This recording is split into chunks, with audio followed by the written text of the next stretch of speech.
everyone.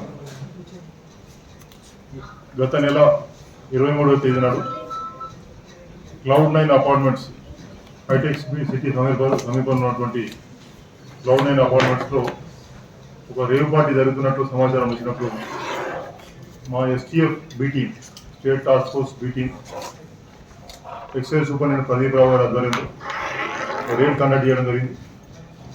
ఆ rave పార్టీని భగ్నం చేయడం జరిగింది. అందులో రేవ్ పార్టీలో పార్టిసిపేట్ చేసినటువంటి 20 మంది యువతీ యువకులను అదుపులో తీసుకున్నాం. ఆ విచారణ సందర్భంగా అందులో 5 నిందితులను ఐడెంటిఫై చేయడం జరిగింది. Nagaraj Yadav and 4 others. ఈ నాగరాజ్ యాదవ్ బర్త్డే వేడుకలు ఆయన నిర్వహించినాడు. ఆ బర్త్డే వేడుకల్లో దాన్ని రేవ్ పార్టీగా కన్వర్ట్ చేసి అందులో మద్యము తర్వాత ఈ డ్రగ్స్ తీసుకురావడం జరిగింది. ఈ విచారణ సందర్భంగా మాకు తెలిసిన విషయాలు ఏంటంటే ఒక నితిన్ అనే వ్యక్తి నాగరాజ్ యాదవ్తో కాంటాక్ట్లో ఉన్నాడు. అతను గోవా వెళ్ళి అక్కడి నుంచి 1 gram cocaine and 2 grams MDMA ఈ పార్టీ కోసం తీసుకురావడం జరిగింది. దీని మీద కేసు రిజిస్టర్ చేయడం జరిగింది షేర్లింగపల్లి ఎక్సైజ్ స్టేషన్లో 113/24. ఈ కేసు విచారణ సందర్భంగా అక్కడ పట్టుబడ్డటువంటి యూత్లందరినీ కూడా కౌన్సిలింగ్ చేయడం జరిగింది. సెపరేట్గా వాళ్ళ పేరెంట్స్ ఫ్యామిలీ మెంబర్స్ సమక్షంలో 2 times కౌన్సిలింగ్ చేసినాం. అందులో ఐడెంటిఫై చేసినటువంటి 5 accused అరెస్ట్ చేసి రిమాండ్ చేయడం జరిగింది. వారు ప్రస్తుతం జైల్లో ఉన్నారు.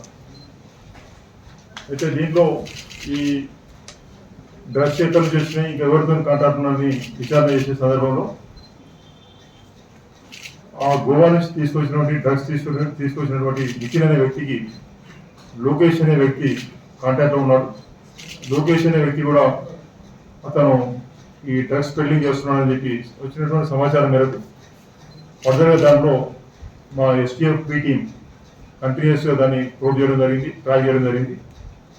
ఆ ట్రాకింగ్లో భాగంగా ఈరోజు SR నగర్లో వెంకట్ బాయ్స్ హాస్టల్ అనే ఒక హాస్టల్లో 3 personsను అప్రహెండ్ చేయడం జరిగింది, పట్టుకోవడం జరిగింది. వారికి సంబంధించినటువంటి డీటెయిల్స్ ఏంటంటే ఒకతను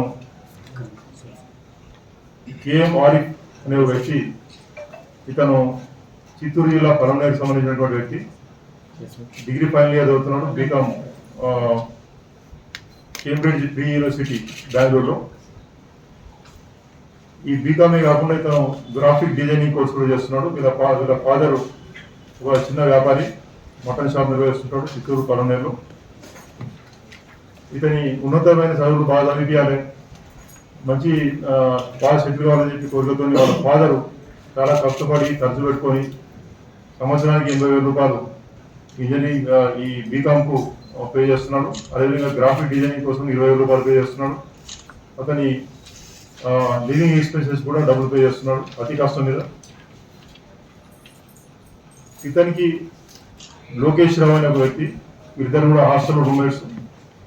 మొహితే లోకేష్ రావు, ఇతను native of Kadapa, Cambridge institute of technology KR Puram బెంగళూరులో ఇతను ఇంజనీరింగ్ కంప్లీట్ చేసినాడు. EEE 2024లో కంప్లీట్ చేసినాడు. ప్రస్తుతం ఖాళీ ఉంటున్నాడు, జాబ్ సర్చ్లో ఉన్నాడు. ఈ ఇద్దరు వ్యక్తులు హాస్టల్ రూమ్మేట్స్. గత కొంతకాలంగా వీరు డ్రగ్స్కు అడిక్ట్ అయినారు. మీరు చెప్పేటువంటి సమాచారం ఏంటంటే ఒకసారి ఒక హోటల్కి వెళ్ళినప్పుడు అక్కడ they happen to see one phone number అనే టిష్యూ పేపర్.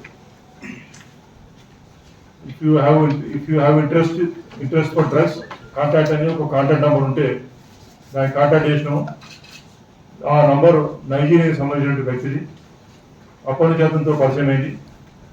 గత 5-6 monthsలో దాదాపు 10 సార్లు అతని దగ్గర డ్రగ్స్ తీసుకోవడం జరిగింది. ఆ కొన్నటువంటి డ్రగ్స్ను 2 సార్లు తెలంగాణకు పంపించినారు, 8 times బెంగళూరులో సప్లై చేసినారని చెప్తున్నారు. వీరి పొజిషన్లో